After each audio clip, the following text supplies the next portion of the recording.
اگر یک پدر و مادر که برای بچه‌شون همه زحماتو میشه، همه کار کنن، برای سر سوزن یک آن منتظرن که پسرم دخترم به خاطر رنجی که من برای تو بردم تو باید این کارو به خاطر من بکنی که دوست نداری، درست نیست، حتما عاشق نبود.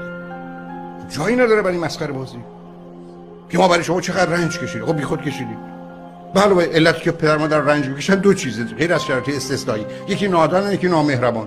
پدر مادری که دانا و مهربان باشن که بچه بزرگ کردن مسئله نیست که ما به خاطر شما رنج کشیدیم. من خودم با بچه‌ام کودکی کردم، نوجوانی کردم، جوانی کردم. هنوز بهترین ایام زندگی من اینه که این دوتا یه جوری با من یا در ارتباط با من، وقتی تلفن اونها رو میبینم بلند کنم میدونم با یه آدم استثنایی روبرو.